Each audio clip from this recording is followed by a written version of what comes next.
اس بارے میں کچھ مسائل بھی ہیں کہ اعتکاف کن چیزوں سے ٹوٹتا ہے. پہلی بات تو یہ ہے کہ اگر آپ کا روزہ ٹوٹ گیا تو اعتکاف بھی خود بخود ٹوٹ جائے گا. اعتکاف جب بھی ٹوٹے گا تو قضا ایک دن کی ہوتی ہے اس کی. جیسے کسی کا اعتکاف ٹوٹ گیا تو وہ اگلے ہی دن مغرب سے پہلے قضا کی نیت کر لے اور یہ نیت کرے کہ میں جو آج اعتکاف ٹوٹا ہے اس کی میں قضا کر رہا ہوں, کیونکہ وہ سنت اعتکاف تو اب اس کا ختم ہو جائے گا. وہ ایک قضا اعتکاف کرے اور پھر آگے نفلی اعتکاف کی نیت سے مزید دن اگر باقی ہیں تو مسجد میں بیٹھ جائے. تو وہ 24 گھنٹے روزے کے ساتھ قضا اعتکاف کی نیت کر لے گا, یعنی 24 گھنٹے اعتکاف ہوگا اور روزے کے ساتھ, روزہ جو صبح صادق سے غروب آفتاب تک ہوتا ہے. کن چیزوں سے اعتکاف ٹوٹتا ہے میں اس پہ تذکرہ کر رہا تھا. ایک, روزہ اگر ٹوٹ گیا تو اعتکاف بھی ٹوٹ جائے گا. دوسرا, بلا شرعی عذر اگر آپ مسجد سے باہر نکل گئے تو آپ کا اعتکاف ٹوٹ جائے گا. شرعی عذر کیا ہے؟ شرعی عذر ہے سب سے پہلے قضاء حاجت ہے. قضاء حاجت کے لیے آپ جا سکتے ہیں اور اس دوران چلتے چلتے باتیں بھی کر سکتے ہیں, رک کے آپ باتیں نہیں کر سکتے. آپ واش روم تک پہنچے, پتہ چلا جی واش روم کا دروازہ بند ہے, کوئی پہلے سے وہاں موجود ہے, تو آپ اس کے انتظار میں وہیں کھڑے رہ سکتے ہیں, اس سے اعتکاف نہیں ٹوٹتا. وہاں کھڑے کھڑے آپ کسی سے موبائل پہ بھی بات کر سکتے ہیں, آپس میں بھی بات کر سکتے ہیں. ہاں, بندہ باہر نکل آیا اور پھر بھی آپ موبائل پہ لگے ہوئے ہیں تو آپ کا اعتکاف ٹوٹ جائے گا, کیونکہ اب یہ آپ کا کھڑا ہونا یہ شرعی عذر کے بغیر ہے. وضو کے لیے آپ جا سکتے ہیں. جب آپ وضو کے لیے گئے تو نل کا کھولا آپ نے, وضو کے دوران آپ بات چیت کر رہے ہیں, اس سے اعتکاف نہیں ٹوٹے گا. وہ الگ بات ہے وضو کے دوران بات چیت نہیں کرنی چاہیے, لیکن اس سے اعتکاف نہیں ٹوٹے گا کیونکہ آپ نے اس بات چیت میں الگ سے ٹائم نہیں لگایا. وضو کے دوران ہی آپ نے بات چیت کی ہے, وضو آپ نے پراپر طریقے سے کیا, اور اب آپ وہاں بیٹھے بیٹھے وضو کی دعا پڑھ رہے ہیں یا کچھ اور پڑھ رہے ہیں تو اس سے بھی اعتکاف ٹوٹ جائے گا, کیونکہ پراپر وضو کرنے کے بعد آپ پر لازم تھا کہ آپ اٹھ کے مسجد میں آئیں. ہاں, جلدی وضو کرنا ضروری نہیں ہے. بعض لوگ وہمی ہوتے ہیں, وہ سمجھتے ہیں میں اعتکاف سے مسجد سے باہر نکل کے وضو کروں تو بہت اسپیڈ میں کریں. ایسا کچھ بھی نہیں ہے. تمیز سے, آرام سے, شرافت سے, اعتدال سے آپ وضو کریں, جو پراپر طریقہ ہے وضو کرنے کا. جب آپ وضو میں قلی کر رہے ہیں تو اس دوران آپ ٹوتھ پیسٹ یا برش بھی کر سکتے ہیں مسواک کی نیت سے. ہاں, وضو کرنے کے بعد الگ سے پھر یا الگ سے ٹوتھ پیسٹ یا مسواک کرنے کے لیے مسجد سے باہر جانا, اس سے اعتکاف ٹوٹ جائے گا. وضو کے دوران وضو ہی کی نیت سے یہ کام کیا جا سکتا ہے, تو اس سے اعتکاف نہیں ٹوٹے گا. اسی طرح اگر کسی کے لیے گھر سے کھانے پینے کا انتظام نہیں ہو رہا, کوئی لا کے دینے والا نہیں ہے, تو وہ مجبوراً کھانا کھانے کے لیے بھی باہر جا سکتا ہے, کیونکہ یہ کھانا بھی انسان کی بنیادی ضرورتوں میں سے. آپ ہوٹل سے کھانا خریدنے کے لیے مجبوری میں جا سکتے ہیں اور لا سکتے ہیں. غسل کے لیے, فرض غسل کے لیے تو اعتکاف سے باہر نکلنا بالکل جائز ہے.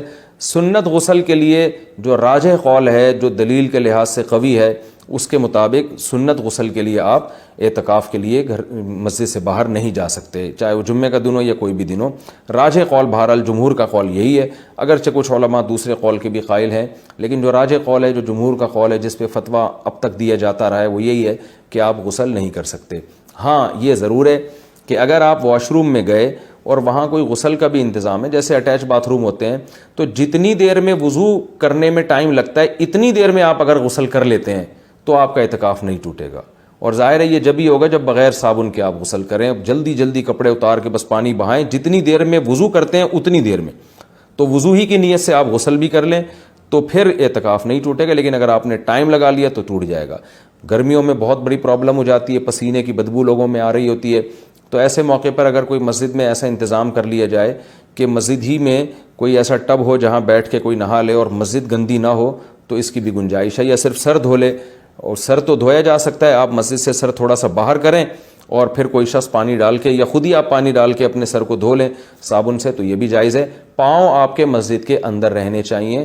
پاؤں اگر مسجد سے باہر نکل گئے تو اعتکاف ٹوٹے گا, پاؤں اگر مسجد کے اندر ہیں تو اعتکاف نہیں ٹوٹتا. یہ بھی اعتکاف کے کچھ بیسک مسائل تھے. اعتکاف کے دوران آپ کسی کے جنازے میں جانے کے لیے مسجد سے باہر جائیں گے, اعتکاف ٹوٹ جائے گا. کسی کی عیادت کے لیے مسجد سے باہر نکلیں گے, اعتکاف ٹوٹ جائے گا. لوگ کر رہے ہوتے ہیں یہ کام, جی وہ اللہ معاف فرمائے نانی کا انتقال ہو گیا, چاچا کا انتقال ہو گیا, تو ہم جا رہے ہیں. تو بھائی نہیں جا سکتے آپ. جس کا بھی انتقال ہو گیا اس کے لیے یہیں بیٹھ کے آپ دعائیں مغفرت کریں, اور ان کا جنازہ اگر وہیں آ جاتا ہے تو مسجد کے اندر بعض جگہوں پہ صفیں بنتی ہیں, جنازہ باہر رکھا جاتا ہے تو ٹھیک ہے, مسجد سے باہر آپ نہیں جا سکتے.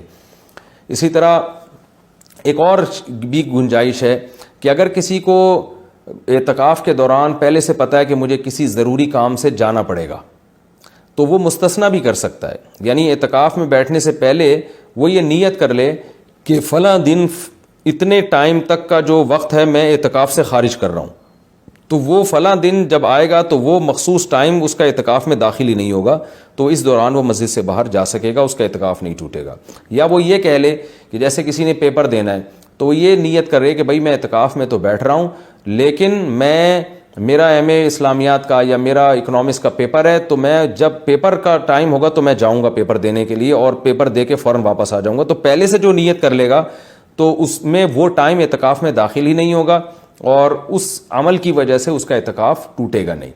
البتہ سنت بہرحال یہی ہے کہ پراپر 10 دن تک مسلسل اعتکاف کیا جائے. تو یہ کچھ موٹے موٹے مسائل تھے اعتکاف کے. اور رمضان میں روزے کی حالت میں سرما لگانے سے, کان میں آنکھ میں دوا ڈالنے سے روزہ بھی نہیں ٹوٹتا, اعتکاف بھی نہیں ٹوٹتا. خوشبو لگانے سے نہ روزہ ٹوٹتا ہے نہ اعتکاف ٹوٹتا ہے. باتیں کرنے سے بھی نہ روزہ ٹوٹتا ہے نہ اعتکاف ٹوٹتا ہے. لیکن اعتکاف میں زیادہ باتیں نہیں کرنی چاہیے, عمل کو زیادہ فوکس کرنا چاہیے. اور اگر کوئی گپ شپ لگاتا بھی اعتکاف میں تو اس سے کچھ نہیں ہوتا, لیکن اعتدال سے مسجد کے آداب کا خیال کرتے ہوئے. تو اعتدال سے اگر کوئی مسجد میں رہے اور مسجد کے آداب کا خیال کر کے بات چیت بھی اعتکاف کے دوران کرتا ہے تو یہ ناجائز عمل نہیں ہے. ایک بات جو آخری بات, اعتکاف میں موبائل کا استعمال کم کریں اور اس کو مثبت ایکٹیویٹیز کے لیے محدود کر دیں. فون پہ باتیں کرتے رہنا, ویڈیوز دیکھتے رہنا فیس بک کی, یہ تو سارا ٹائم آپ کا فیس بک برباد کر دے گا. کوئی کام کی علمی بحث دیکھنی ہو تو ایک الگ بات ہے, لیکن ویڈیو گیم اور ان چیزوں میں اعتکاف کو برباد کرنا یہ بہت بڑی محرومی کی بات ہے. اللہ تعالیٰ سے دعا ہے کہ اس رمضان کے اس عشرے کو اللہ ہم سب کے لیے رحمت بنائے.